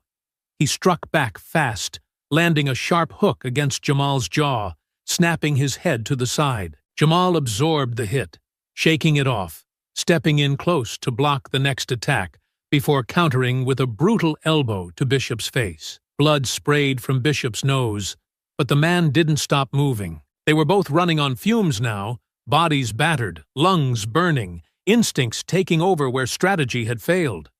This wasn't about winning anymore. It was about who could outlast the other. Bishop lunged, aiming low, but Jamal saw it coming. He sidestepped, grabbing Bishop's arm mid-motion, twisting his body and using the man's momentum to flip him over his shoulder. Bishop crashed onto his back, the impact sending a shock wave through the gravel. Jamal was on him instantly, pinning him down with his knee, securing his wrists. There was no more fight left in him. Bishop gasped for breath, his face twisted in pain, his strength finally failing him. Jamal didn't move. He just watched him for a long moment, breathing hard, his body screaming at him to stop. "You should have stayed down when you had the chance," Jamal muttered. Bishop coughed, a weak laugh escaping his lips. "You really think locking me up is going to fix any of this?" His voice was hoarse, the fight finally draining from his body. "You think the people I work for don't have contingency plans? You think I don't?" Jamal didn't let his grip loosen. "I don't care what plans you had. It's over." Bishop let out another breathless chuckle, his gaze flickering toward the flashing red and blue lights now flooding the train yard. The FBI and local law enforcement had arrived, and this time they weren't working for him. The first agents on the scene swarmed the area with tactical precision, their weapons drawn as they moved in, securing every possible exit. Their movements were sharp, controlled. This wasn't just any arrest. This was a takedown they had been waiting for. Maya had backed away, her hands raised to show she wasn't a threat, but her eyes never left Jamal and Bishop. She didn't look afraid. She looked relieved. One of the lead agents stepped forward, his rifle aimed squarely at Jamal. "Step away from him. Now!" Jamal exhaled slowly. The fight was over. He lifted his hands, stepping back just enough for the agents to take control, dragging Bishop up, forcing his arms behind his back, locking the cuffs tight. Cole Bishop didn't resist. He just looked defeated. The agent nearest to him grabbed a fistful of his blood-stained shirt, yanking him upright. "You've been corrupt for a long time, Bishop, but the trail always leads home." Another officer tightened the cuffs, pressing a hand to his radio. "Subject in custody. I repeat, we have Sergeant Cole Bishop in custody." Jamal watched as the words left the agent's mouth. They didn't say corrupt officer, but they didn't need to. The weight behind the name said it all. Bishop had been protected for years, buried beneath bureaucratic red tape, insulated by a system that had let him thrive in the shadows. That protection was gone now. He wasn't a cop anymore. He was a criminal. One of the agents, an older man with a hard, weathered face, shook his head as he glanced at Bishop. "You made us chase you a long time," he muttered. "You think we weren't going to catch up?" Bishop barely reacted, though the smirk on his face hadn't completely faded. He turned his head slightly, looking at Jamal with something that almost resembled amusement. "You really think you changed anything?" he said, voice hoarse from the fight. Jamal didn't respond, but his silence only seemed to amuse Bishop more. "Come on, Cross," Bishop continued, shaking his head. "You should know better. There's always another. You cut off one head, another takes its place. This game is bigger than you, bigger than me. You're still fighting a war you can't win." Jamal's gaze didn't waver. "Doesn't mean I stop fighting," Bishop chuckled, a low, rasping sound. "Yeah, that's what makes you predictable." Jamal took a step forward, just enough to close the distance between them. "You're going to spend the rest of your life behind bars. And when the next one steps up, I'll put him there too." Bishop's smirk twitched, just slightly, before the agents pulled him toward the waiting SUVs. "Long time coming," one of them muttered, shoving him into the back seat. "You're done, Bishop." Bishop tilted his head slightly, giving Jamal one last glance. "I wouldn't be so sure about that." Jamal didn't blink. He wasn't listening anymore. Bishop wasn't in control. Not anymore. The system he built, the power he held, it was all crumbling beneath him. He could talk all he wanted, but it wouldn't change the fact that this time he had lost. Maya stepped up beside Jamal, keeping her voice low. "Are you okay?" Jamal rolled his shoulder, feeling the sting of his injuries. "I've been worse." She gave him a look. "That's not an answer." He smirked slightly, but it didn't quite reach his eyes. "Let's just say I'll sleep better knowing he's not out there anymore." Maya exhaled, watching as Bishop was loaded into the back of the SUV. "Think he's right?" she asked. "Think there's more?" Jamal glanced at her, then back at the scene unfolding in front of them. The flashing lights, the federal agents, the weight of a battle that had finally ended. "There's always more," he admitted. "But this was the first step." Maya nodded, as if she already knew the answer before she asked. The weight of the night settled over them as the vehicle started to pull away, carrying Bishop toward whatever fate awaited him. Jamal took a slow breath, feeling the ache of every bruise, every wound. He had survived. And for now, that was enough. Jamal sat in the cold, sterile interrogation room, his hands resting on the metal table in front of him. The fluorescent lights above buzzed faintly, casting harsh white light over the dull gray walls. Across from him sat Assistant U.S. Attorney Mitchell Carter, a man in a crisp suit with the kind of face that had spent years navigating the murky waters of government bureaucracy. He wasn't a cop, wasn't a fed, he was a fixer, a man whose job was to make problems disappear. Jamal had seen his kind before. Carter folded his hands neatly, studying Jamal with an expression that was equal parts business and mild amusement. "You know," he said finally, tapping a single sheet of paper on the table, "you should be facing some serious charges right now." Jamal didn't respond. Carter continued, his voice smooth, practiced. "Assaulting law enforcement officers, property destruction, weapons violations. I could keep going, but I think you get the point." He leaned forward slightly. "That kind of record doesn't go away easily. But," he slid the paper across the table, tapping it once, "I have an offer for you." Jamal glanced at the document but didn't reach for it. "You testify against Bishop and his men," Carter said, "and this all goes away. No charges, no prison. You walk out of here a free man." Jamal exhaled slowly. They wanted him to play their game. Bishop and his men were already in custody. But the real power, the politicians, the wealthy developers who had backed them, the ones who had made this system possible, they weren't touched. The FBI raid had uncovered plenty, but it wasn't enough to bring everyone down. Some of Bishop's backers had already started to distance themselves, covering their tracks, shifting blame. And now, they wanted Jamal to put the final nail in the coffin for the men who had already fallen, while letting the bigger players walk away untouched. Jamal finally spoke. "And what happens to the people above them?" Carter smiled like he had been expecting the question. "You know how this works. We take what we can get. Bishop's off the board, and his crew's looking at long sentences. That's a win." Jamal's jaw tightened. "And Richter? The politicians that let this happen?" Carter spread his hands. "Richter's going to fight this in court, and I don't need to tell you how well men like him do with the right legal team. As for the others, well, that's above my pay grade." Jamal let out a quiet laugh, shaking his head. "So, they get away with it." Carter tilted his head slightly. "They survive. That's how these things go." Jamal stared at him for a long moment. He could see the truth behind the polished words. This was how the machine worked. Bishop was a sacrifice, a piece removed from the board. But the game itself continued. If Jamal took the deal, he'd be another tool in the system, helping them close the book on a case that was far from over. He reached forward and picked up the document, scanning it briefly. The wording was clear. Immunity in exchange for his testimony.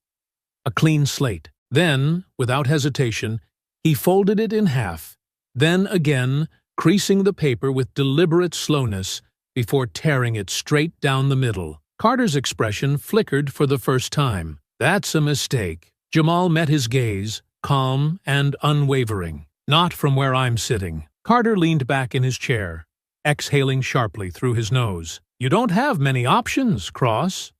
Jamal shrugged.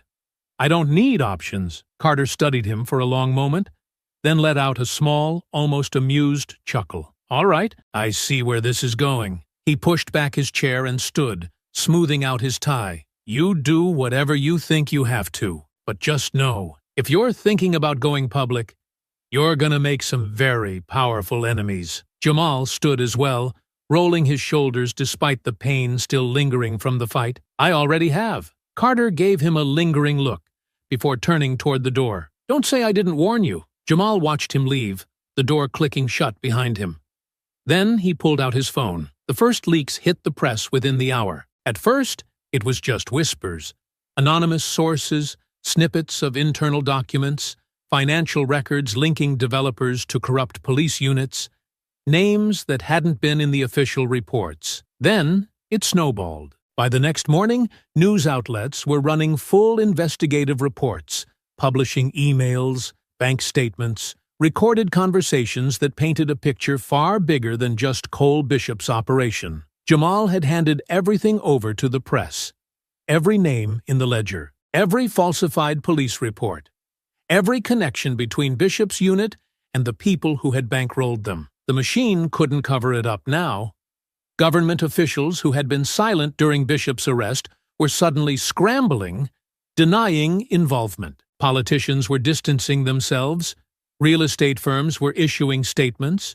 Law enforcement agencies were forced to launch internal investigations. Carter had been right about one thing. Jamal had made powerful enemies. But he had also done something more important. He had forced the truth into the light. Maya watched the news unfold from the other side of the diner booth, her coffee growing cold in front of her. She glanced up at Jamal, shaking her head. "You really don't know how to lay low, do you?" Jamal took a slow sip of his drink, glancing at the TV above the counter. The screen showed a news anchor, reading off a new set of allegations against city officials. The words, "Corruption scandal widens," flashing across the bottom. "I tried that once," he muttered. "Didn't suit me." Maya smirked, but there was something serious in her expression as she leaned forward. "You know they're going to come after you for this." Jamal nodded. "Yeah, I know." She exhaled, shaking her head. "You could have walked away, taken the deal." "Disappeared!" Jamal met her gaze. "That's what they were counting on." Maya studied him for a long moment, then let out a quiet chuckle. "Guess you really don't know when to quit." Jamal smirked slightly. "Guess not." Outside, the city was waking up, the streets humming with the weight of what had just been uncovered. For the first time in a long time, Jamal felt something close to peace. Not because the fight was over, but because this time, they couldn't ignore it. The fallout from the leaked documents was swift and merciless. Cole Bishop and his entire unit were dismantled, their crimes laid bare before the public. The federal investigation ensured that every officer involved in his operation faced justice. Bishop was sentenced to life in federal prison, without the possibility of parole. His most loyal men, those who carried out the extortion and cover-ups, received decades-long sentences. The officers who cooperated were allowed plea deals, but none of them would ever wear a badge again. Walter Richter, once a real estate kingpin, fell just as hard. The evidence tied him directly to illegal property seizures, fraud, and racketeering. His financial empire collapsed under federal scrutiny, and his assets were seized. His conviction resulted in a 30-year prison sentence. Every corrupt transaction, every forced eviction, every bribe was dragged into the light, ensuring he would never wield power again. City officials who had protected Bishop and Richter weren't spared either. Some resigned before charges could be filed, hoping to disappear quietly. But public outrage made sure that didn't happen. Investigations continued, and many were indicted, their political careers ruined. The system had tried to protect them, but Jamal's decision to go public ensured there was nowhere left to hide. With the exposure of corruption, the police department underwent a massive overhaul. New leadership was forced to take over, and dozens of officers were either fired or reassigned. Federal oversight remained in place to prevent another bishop from rising in the ranks. The community rebuilt itself, stronger than before. The businesses that had been shut down reopened, this time with protections against predatory developers. The people no longer feared the police. Instead, they held them accountable. The city had tried to move on, but the people refused to forget. As for Jamal Cross, he walked away, a free man. The government had considered pressing charges against him, but with the case exposed to the public, they had no leverage. He had done what the system failed to do. He brought down the people who preyed on the weak. There was no case to be made against him, no jury that would convict him. He reopened his store.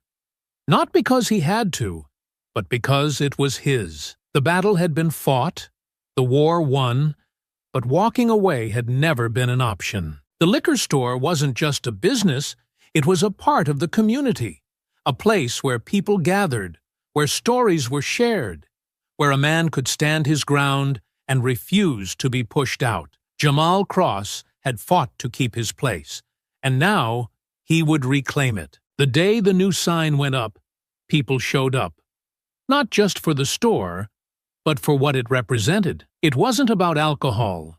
It was about standing tall, about proving that no amount of corruption, threats, or violence could erase what they had built. The community had changed. The people had rebuilt everything Bishop and Richter had tried to destroy. Small businesses reopened, families moved back into the homes they had nearly lost, and the streets no longer carried the same weight of fear. The police department, once a tool of intimidation, now had watchful eyes on them. No one would be allowed to abuse their power again. Jamal never made speeches, never stood in front of cameras, never took credit for what had happened. But when people passed his store, they nodded to him, and that was enough. On the first day back, as he restocked the shelves, Maya leaned against the counter, watching him with an amused expression. So much for leaving it all behind. Jamal smirked. Figured I'd stick around. She chuckled, shaking her head. You know, people are still telling stories about you. Some think you ran off. Some think you're out there hunting down the next batch of bad guys. Jamal didn't look up from unpacking the latest shipment. You know what they say. Legends tend to take on a life of their own. Maya rolled her eyes. You're not a legend, Jamal. You're just a stubborn man who doesn't know when to quit. He finally looked up, meeting her gaze with a small grin. Same thing. The store was open again. The city had changed. Justice had been served. But the fight for a better future never truly ended. Jamal wasn't waiting for another war. He was right where he belonged, and for the first time in a long time, that was enough. I hope you enjoyed that story. Please share it with your friends, and subscribe so that you do not miss out on the next one. In the meantime, I have handpicked 2 stories for you that I think you will enjoy. Have a great day.